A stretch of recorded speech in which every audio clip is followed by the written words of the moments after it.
Di tengah gembita pembangunan yang diklaim merata di seluruh negeri, sebuah video mengoyak hati warganet.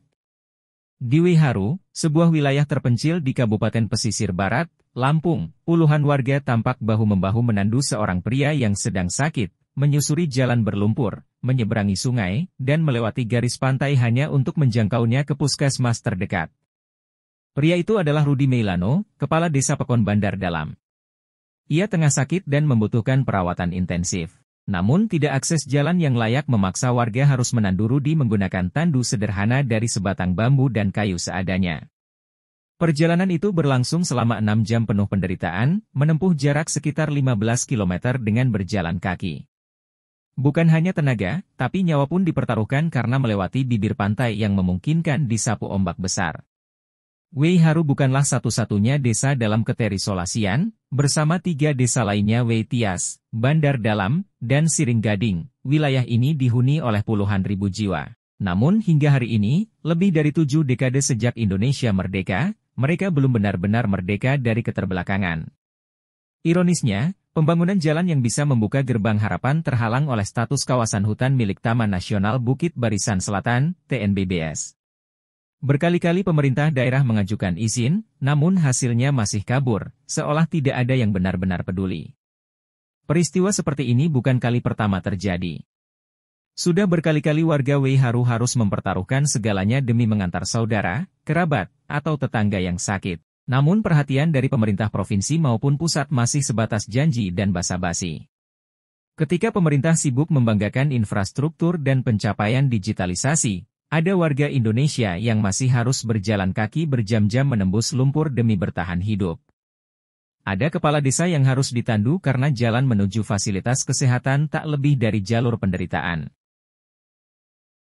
Kami dari UPTD Puskesmas Bengkunat menjelaskan bahwa benar ada pasien atas nama Bapak Rudi Milano dari Pekon Bandar Dalam, Pekon termasuk desa sangat terpencil.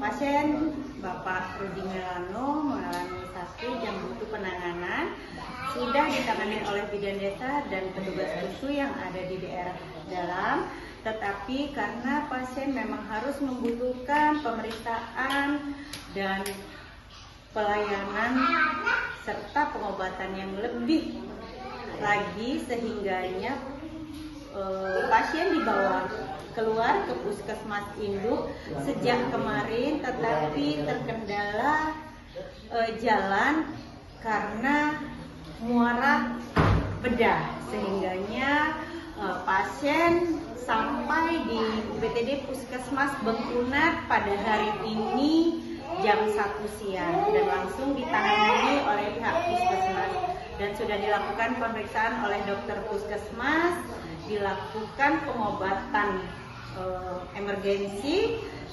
tetapi menurut dokter puskesmas penyakit yang diderita oleh Bapak Rudi Milano membutuhkan pengobatan dan pemeriksaan yang lebih intensif lagi oleh dokter spesialis, sehingga dokter puskesmas memutuskan untuk merujuk pasien ke rumah sakit Hermina dan saat ini pasien segera akan berangkat, sudah siap akan berangkat ke rumah sakit Hermina. Pertama-tama kami atas nama DPRD Kabupaten Pesisir Barat ikut prihatin juga karena kita melihat ada salah satu perhatilah kawan kita yang sakit dan ditandu untuk mendapatkan akses layanan kesehatan. Nah, ini menjadi cambuk kita semua karena mau bagaimanapun hak-hak daripada masyarakat itulah yang harusnya kita penuhi.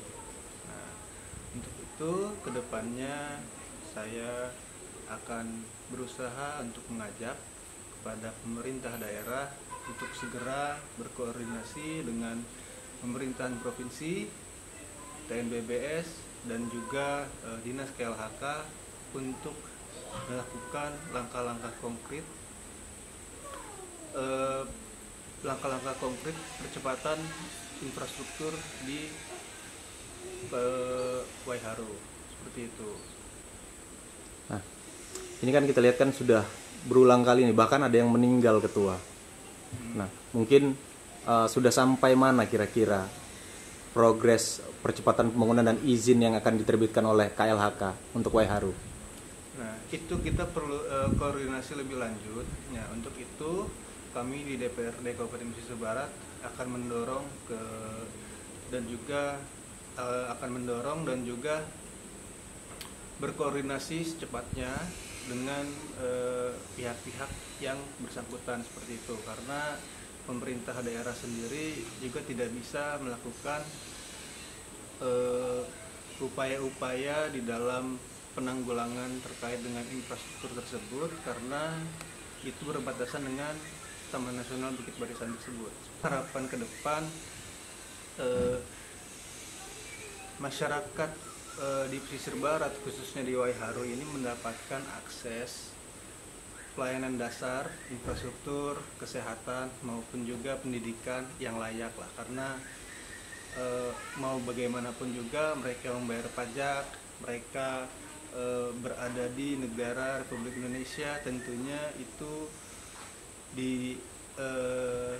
diatur dan dilindungi oleh undang-undang, dan itu pun hak mereka juga seperti itu. Nah, tinggal pemerintah daerah beserta dukungan dari provinsi dan KLHK beserta TNBBS ini untuk bersama-sama mencari solusi ataupun jalan tengahnya seperti apa, seperti itu.